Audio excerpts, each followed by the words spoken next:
हर हर गंगे दोस्तों, आप सभी का मेरे चैनल पे स्वागत है।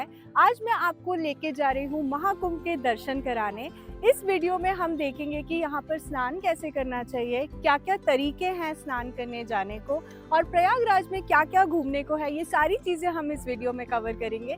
चलिए आइए आज के दिन की शुरुआत करते हैं। मैं इस वक्त पहुंच गई हूँ नैनी स्टेशन। अगर आप नैनी स्टेशन उतर रहे हैं तो यहाँ से आप नैनी घाट या अरेल घाट से संगम पॉइंट पे पहुंचकर स्नान कर सकते हैं। और अगर आप प्रयागराज स्टेशन उतर रहे हैं तो त्रिवेणी घाट से आप संगम पॉइंट पे पहुंचकर स्नान कर सकते हैं। दोस्तों, अगर आप महाकुंभ में स्नान करने का प्लान कर रहे हैं तो ध्यान रखिए कि यहाँ पर काफ़ी ज़्यादा मात्रा में लोग आए हुए हैं और बहुत ज़्यादा भीड़ हो सकती है। तो आपको अपने आप को प्रिपेयर होकर यहाँ पर लेकर आना है। मैं आपको सजेस्ट करूँगी कि आप यहाँ पर बिना रिजर्वेशन के ना आएँ, इससे आपको ही बहुत ज़्यादा प्रॉब्लम हो सकती है, क्योंकि आप देख सकते हैं कि ये ट्रेन भी कितनी भरी हुई है। इसी के साथ जो प्लेटफॉर्म पे भीड़ है वो भी बहुत ज़्यादा है।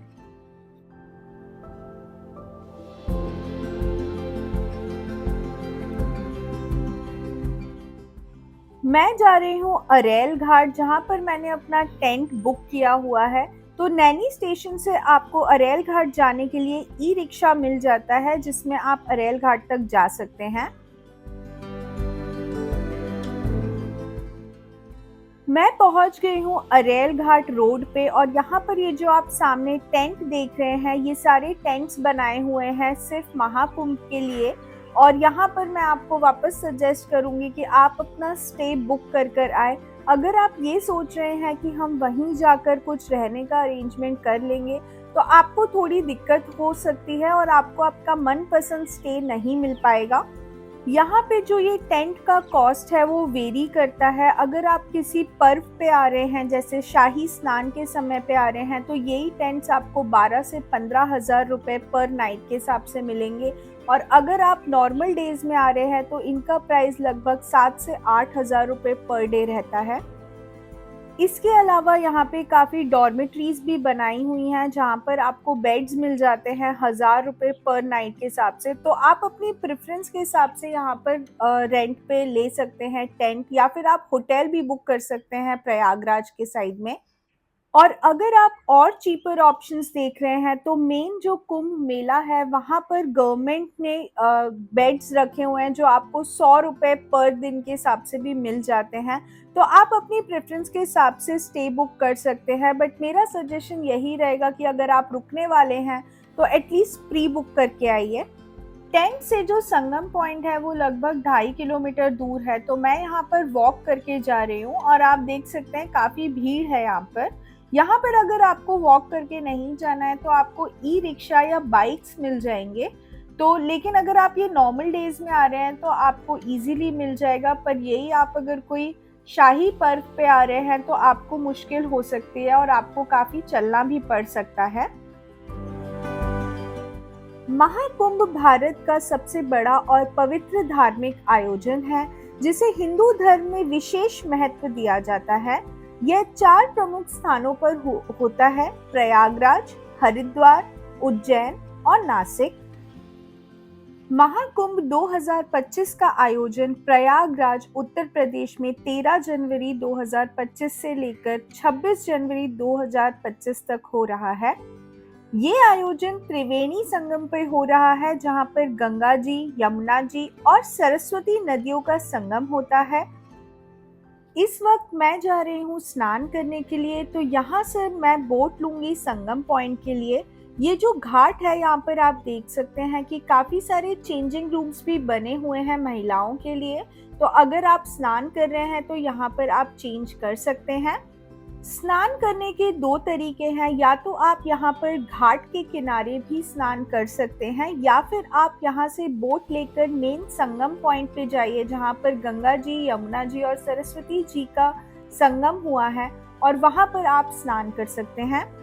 अरेल घाट पे बोट लेने का कोई एक फिक्स पॉइंट नहीं है, आपको घाट के किनारे आकर ही बोट्स लेनी पड़ती हैं, और बोट के जो चार्जेस है वो 1,000 रुपये से 1,500 रुपये पर पर्सन के हिसाब से होते हैं।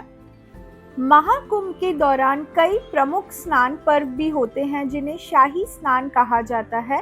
अभी एक अंतिम शाही स्नान बचा है जो कि है 26 फरवरी 2025 शिवरात्रि के दिन। तो अगर आप शाही स्नान पे स्नान करना चाहते हैं तो आप उस दिन आकर भी स्नान कर सकते हैं। बस यहाँ पर आपको ध्यान रखना है कि काफ़ी सारी भीड़ आपको मिल सकती है, तो आपको अपना ख्याल रखना है। महाकुंभ 2025 विशेष रूप से महत्वपूर्ण है क्योंकि इस वर्ष ग्रहों की दुर्लभ संयोग बन रहा है जो कि हर 144 वर्षों में एक बार होता है। भारत के इस जगह में करोड़ों लोग दुनिया के कोने-कोने से आकर इकट्ठा हो रहे हैं।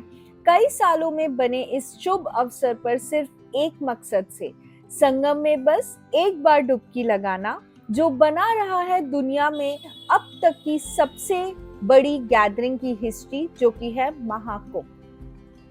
इतने लोगों की भीड़ होने के बाद भी यहाँ पर लोगों की एक्साइटमेंट आपको कम नहीं दिखेगी। उनकी एक्साइटमेंट पूरी है, पूरा जोश बराबर है लोगों में। और कोई अमीर नहीं है, कोई गरीब नहीं है, कोई कास्ट नहीं है, कोई ऊंच नीच कुछ नहीं है। सब एक होकर सबका बस एक ही मकसद है, संगम में एक बार डुबकी लगाना। तो दोस्तों, लगभग 2.5 किलोमीटर पैदल चलने के बाद मैं इस नाव से जा रही हूँ माँ गंगा, यमुना और सरस्वती जी के पवित्र संगम पर।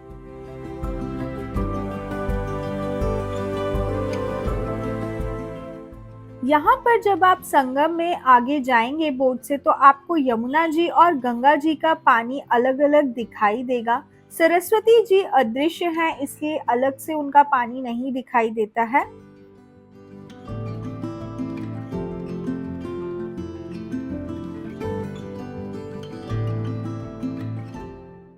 ये जो सामने आप घाट देख रहे हैं, ये अरेल घाट है जहाँ से हम अभी बोट से आए हैं। ये इतना खूबसूरत नज़ारा है, यहाँ पर हर कोई एकदम भक्ति भाव से संगम में डुबकी लगाने को आए हैं। इतनी पॉजिटिविटी है यहाँ पर।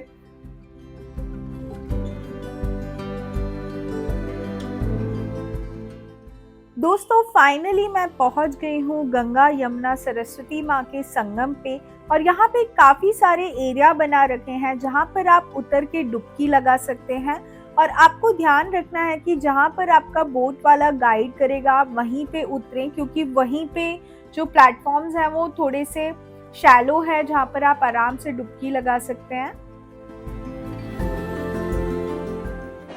बोलो गंगे मैया की जय।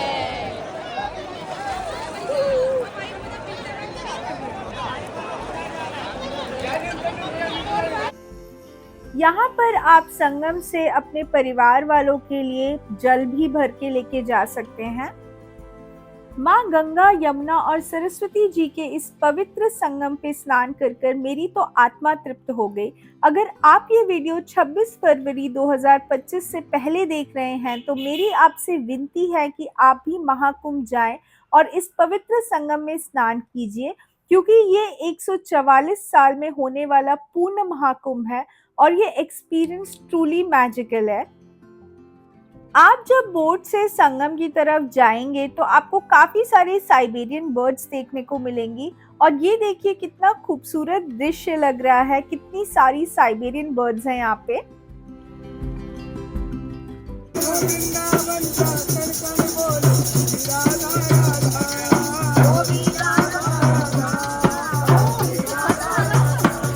स्नान करने के बाद अब मैं जा रही हूँ कुंभ मेला का आनंद उठाने।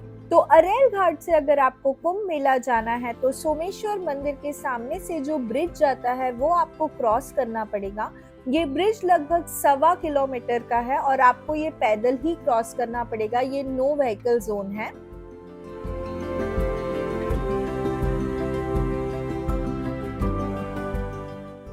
क्रॉस करने के लिए यहाँ पे 2 ब्रिज बनाए हुए हैं, एक जाने के लिए और दूसरा वापस आने के लिए।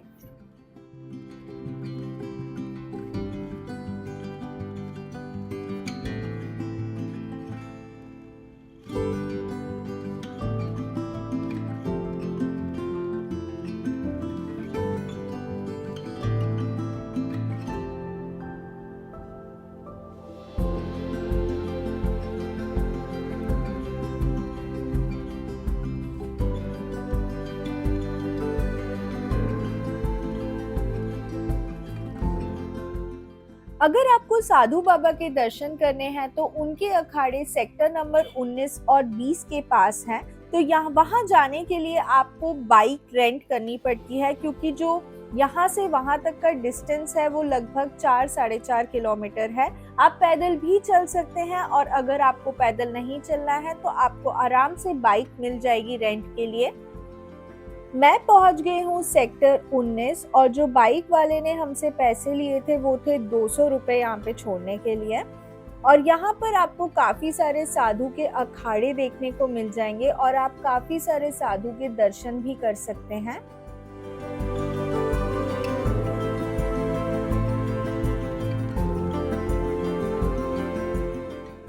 महाकुंभ में स्नान करने के बाद अगर कुछ बहुत खास है तो वो है नागा साधु के दर्शन।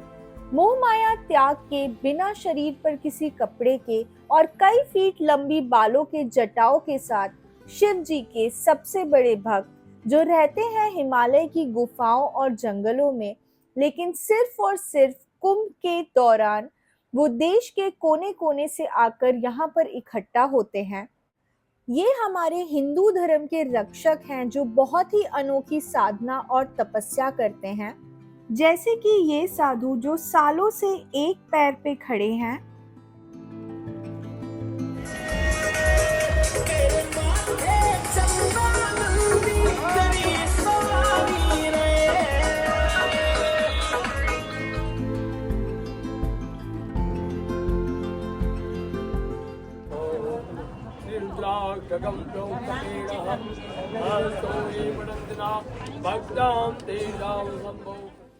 यहाँ पर कई सारे अखाड़े हैं और काफी सारे महात्मा साधु लोगों के दर्शन करने के बाद मैंने यहाँ से थोड़ी सी मिट्टी अपने घर के लिए ले ली है।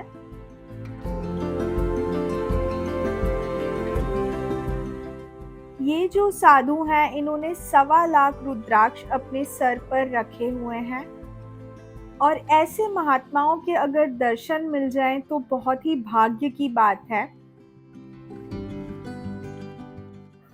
जैसे जैसे आप आगे बढ़ेंगे आपको काफी सारे एरिया मिलेंगे जहाँ पर मंदिर बनाए हुए हैं और कथाएं चल रही हैं।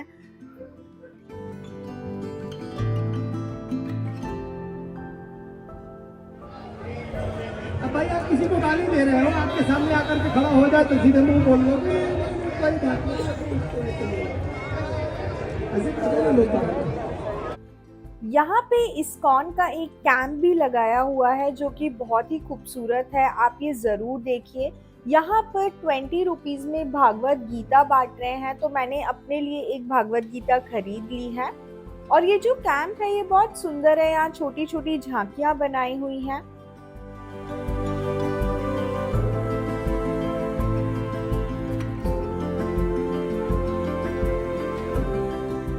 अखाड़े घूमने के बाद और साधु महात्मा के दर्शन करने के बाद मैं आ गई हूँ वापस अरेल घाट। यहाँ पर त्रिवेणी धाम मंदिर है जहाँ पर गंगा जी, यमुना जी और सरस्वती जी की मूर्ति रखी हुई है। ये बहुत ही सुंदर मूर्ति है और बहुत सुंदर मंदिर है। त्रिवेणी धाम मंदिर के बाजू में ही श्री सोमेश्वर नाथ मंदिर है जहाँ पर आप शिवलिंग के दर्शन कर सकते हैं।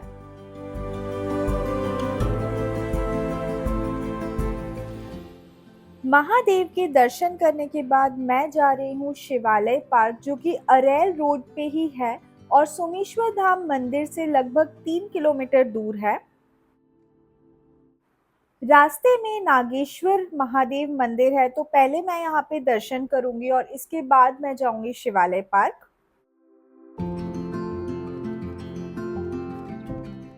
शाम में भी आप देख सकते हैं कि भक्तों की भीड़ लगी हुई है और सभी लोग यहाँ पर स्नान करने के लिए आए हुए हैं। ये जो नज़ारा है ये बहुत खूबसूरत है और मैं पहली बार कुंभ मेले में आई हूँ, तो मेरे लिए ये बहुत ही अलग एक्सपीरियंस है। और मैं आपको ज़रूर बोलूँगी कि आप अगर 26 फरवरी से पहले ये वीडियो देख रहे हैं तो प्लीज़ यहाँ पर आकर स्नान ज़रूर कीजिए। फाइनली मैं पहुंच गई हूँ शिवालय पार्क। अगर आप अरेल घाट पे हैं और अगर आप सोमेश्वर मंदिर के बाद दर्शन करने के बाद आप यहाँ आ रहे हैं तो आपको लगभग 3 किलोमीटर पड़ेगा और अगर आप कुंभ मेले से यहाँ आना चाहते हैं तो आप न्यू यमुना ब्रिज को पार करके यहाँ पर आ सकते हैं।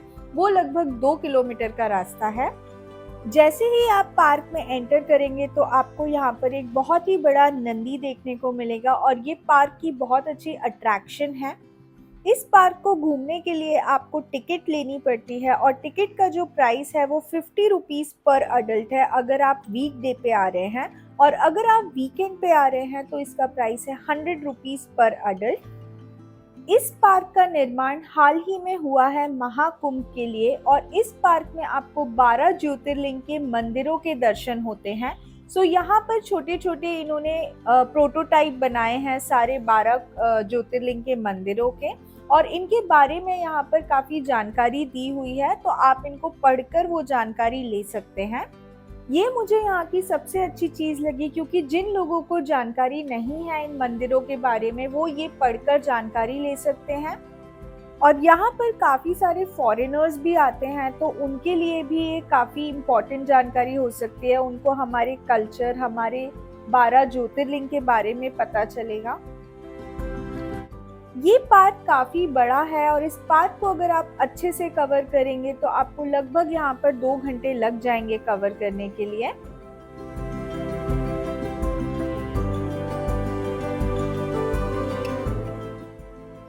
ये था मेरा आज का दिन और मैंने यहाँ पर बहुत एंजॉय किया। बहुत सारी जानकारी मुझे मिली, अपने हिंदू कल्चर के बारे में काफ़ी कुछ जानने को मिला।